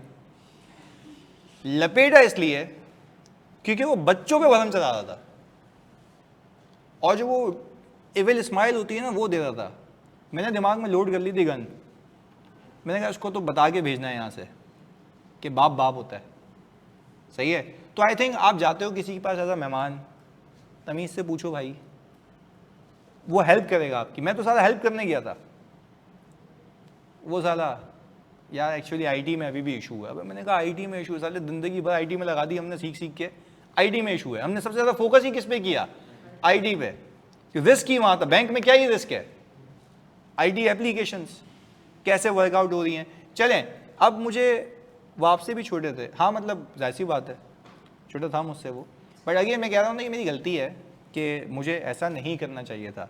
मैं प्यार से भी करता, पर असल में होता ही है कि मेरे भी स्टूडेंट्स बैठे हुए थे और उनको ये पता था कि जब इसकी सटकती है तो ये हमें नहीं बख्शता, तो ये तो फिर आउटसाइडर है। कल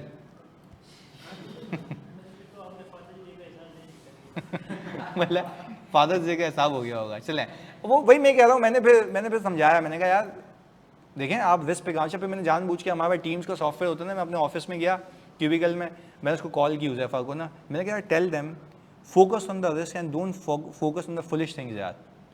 अच्छा मुझे पता था उसने स्पीकर खोला हुआ, सब सुन रहे हैं, तो सब समझ गए कि भाई अब इसकी हट गई है, रिस्क पे काम करो। तो क्या बोलता है हुज़ैफा, मुझे बता दो। हुज़ैफा को बोल रहा है यार बताओ ना कहाँ कहाँ फोकस करना चाहिए ऑडिट में। हाँ वो वाला बोल रहा है, उसको पूछो ना आकाश से प्लीज़ कहाँ कहाँ फोकस करना चाहिए। तो मैंने कहा पहले ही पूछ लेता, पूरा दिन जाया कर दिया। तो सुबह 10 बजे से आया हुआ था, 5 बज गए थे शाम के, 5 बजे जलील हुआ, सुबह से लेकर शाम तक किसमें घुसा हुआ था, आईटी समझना है उसको।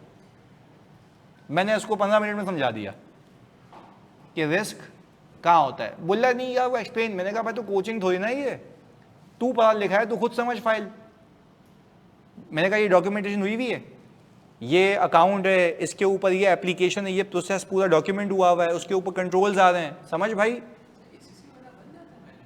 हाँ हाँ क्यों नहीं बनता भाई, वो भी तो अकाउंटेंट है, ऐसा तो ही ना। नहीं नहीं नहीं, मैनेजर बना है ना, पार्टनर नहीं बन सकता, पाकिस्तान में पार्टनर नहीं बन सकता। अच्छा खैर प्लीज़ सुने, वो बोले मैं मैनेजर बनी तो आपसे बच के रहूँगी, अल्लाह करे आप मेरी फर्म में ही मैनेजर बने, फिर नहीं बच सकती। सीखना तो है ना, सीखना तो है। बोला से क्लास का लिंक दे दें। चलें अब सुने मेरे बच्चों, आगे सुने, इस पे पहले बताओ वो आईटी वाले बात समझ आ गई। सर जब हम कोई प्रोसीजर परफॉर्म करते हैं उसमें ये कहना कि सैंपल बेसिस पे करना है या नहीं कैसे पता चलेगा? यार ये आपको सिखाया तो है, ओ भाई हेलो, आपको सिखाया तो है कि 100% कब करना है।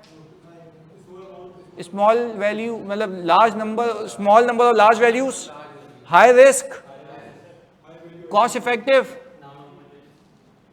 तो ये तो हमने किया हुआ है ना यार, ये कैसी बात हो गई कि हमने नहीं किया हुआ? तो किया हुआ है। मैं तो कह रहा हूं यहां पे भी मैं 100% कर सकता था, ये एक्सेल के थ्रू कॉस्ट इफेक्टिव है। अच्छा चलें, डमी ट्रांजैक्शन वाली बात क्लियर हो गई कि जनरल कंट्रोल्स को वैल्यूएट कर लेंगे। अब देखो डमी ट्रांजैक्शन को लिखने का तरीका क्या है।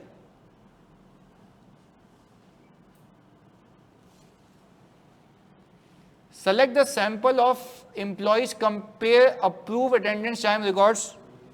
ये वही आ गया, एक मिनट यार मैंने यहाँ पे लिखा है इतनी देर में। हाँ ये देखो मैं ये कराता हूँ यूजुअली, प्लीज सुनना, ये बड़ा मजे का गेम है। लिखा क्या है मैंने, create a set of dummy employ attendance records. Dummy records बनाऊंगा मैं, जाने द लास्ट वन, मैं डमी रिकॉर्ड्स बनाऊंगा कंटेनिंग प्री डिफाइंड सिनेरियोस, जिसमें ओवर टाइम नहीं डालूंगा, स्टैंडर्ड ओवर टाइम डालूंगा, ओवर टाइम इन वीकेंड्स डालूंगा, overtime exceeding prescribed limit डालूंगा और इनवैलिड अटेंडेंस एंट्रीज।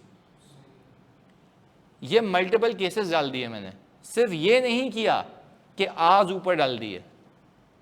मैं ये भी देखना चाह रहा हूं कि ऐसा तो नहीं है कि कम आज डालूं तो ओवर टाइम नहीं डाल रहा। तो इसको हम कहते हैं मल्टीपल वैलिडेशन चेक्स। क्या कहते हैं? तो मैंने क्या किया पता है, एक टेस्ट डेटा बनाया। क्या कहा?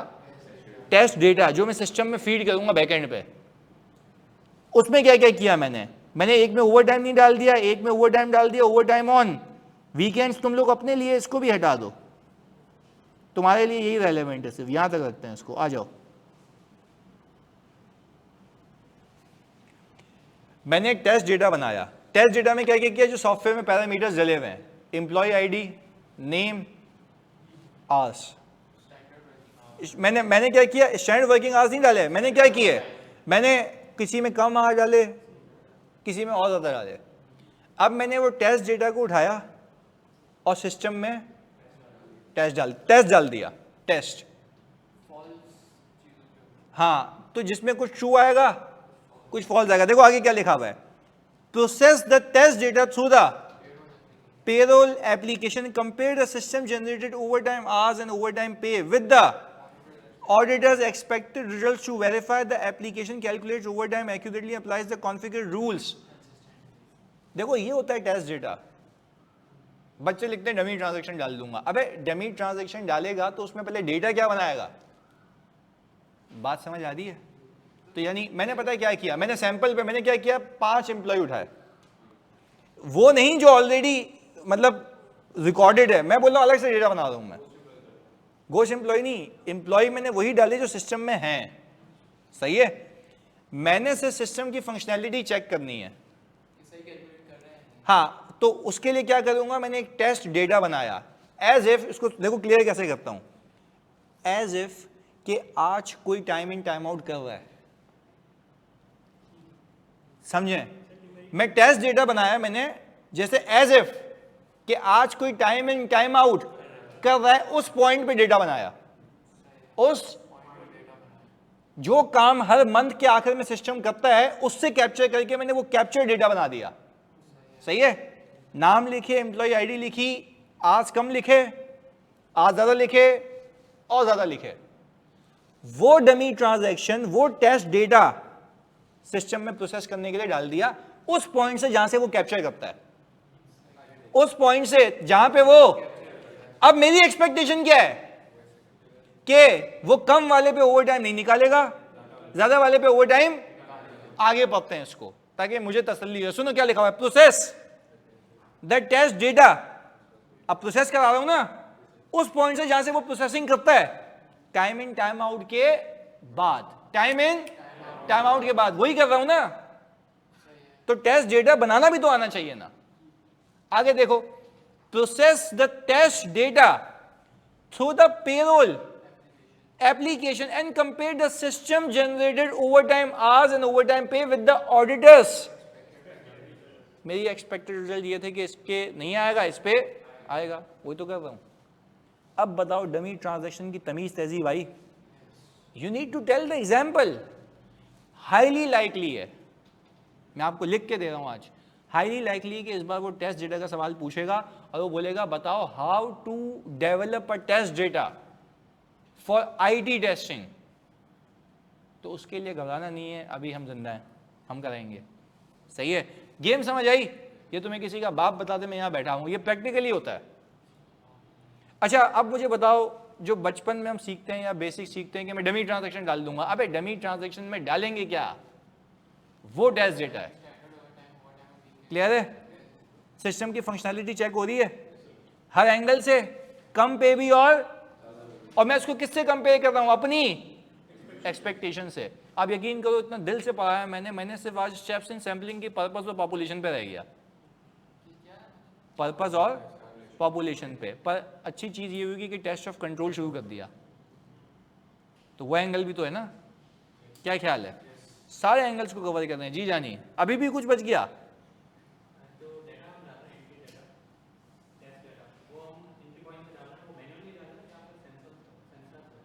सेंसर, अबे एप्लीकेशन में डालूंगा ना, जहां से सॉफ्टवेयर उठाता है ना, उस पॉइंट पे मैं खुद एंटर कर दूंगा, तो वो आगे खुद ही प्रोसेस कर देगा बस। अबे यूं समझ यार, तेरे को समझाना भी तो यूं है ना। देख, एक प्रोडक्शन लाइन है, आलू डालते हैं, छिलके उतरते हैं, कटिंग होती है, मसाले में जाते हैं। अब तुझे क्या चेक करना है, मसाला सही लग रहा है या नहीं करना? तो तू क्या कच्चा आलू डालेगा या कटा हुआ? अबे बता ना, कटा हुआ।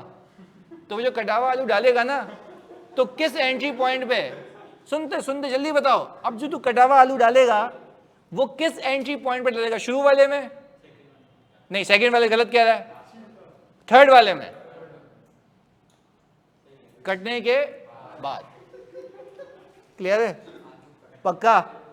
तो मैं भी यही कह रहा हूं, डेटा आज कैप्चर करने के बाद वो एंट्री पॉइंट है। सेंसर,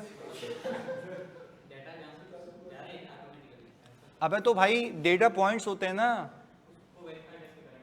यार, अजीब फजूल बात कर रहा है। अबे भाई सिस्टम में प्रोसेसिंग होती है ना, स्टेज 1 2 3, वो मुझसे बोलेगा किस स्टेज पे डालूं उसको, 3 सेलेक्ट करूंगा, 3 से प्रोसेस कर देगा आगे। सॉफ्टवेयर के अंदर मैं खुद थोड़ी ना जाऊंगा।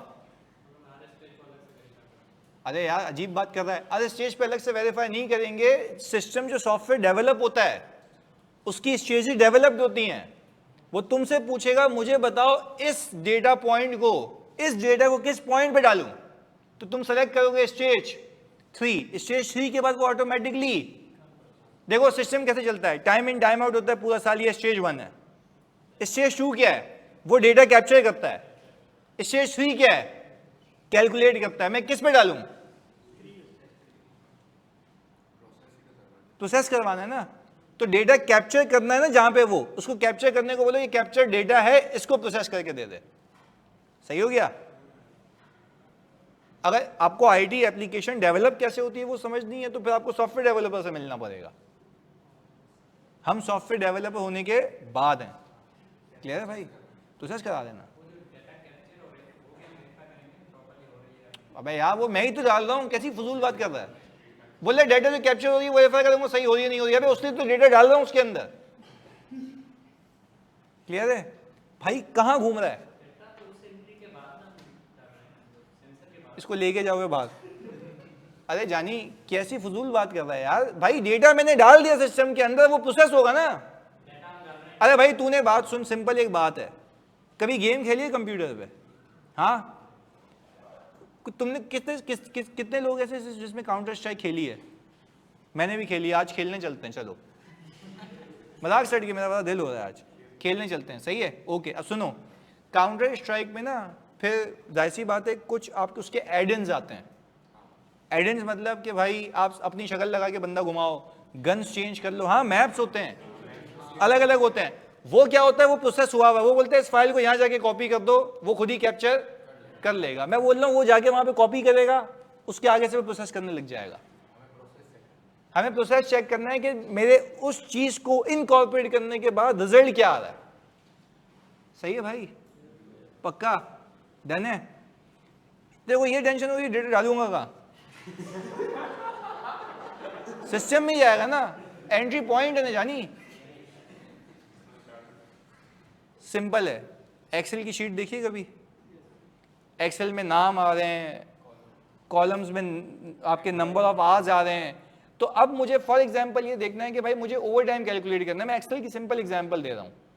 तो एक फॉर्मूला लगा हुआ है स्टैंडर्ड आवर्स वर्किंग और standard hours minus working hours.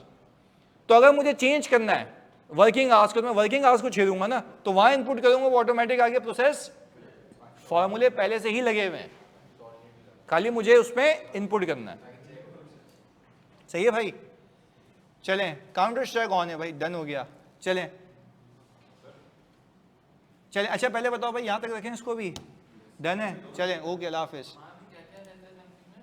Sampling मतलब स्टेप्स इन सैम्पलिंग, अभी आगे सरंग है, जो टेक्निकलिटीज थी वो ही है। हाँ कल मतलब रखने नहीं दे रहे ये लोग, बट कल नहीं है, सही है? चलें, ओके, अल्लाह हाफिज। सवाल दे देंगे आज, बिल्कुल।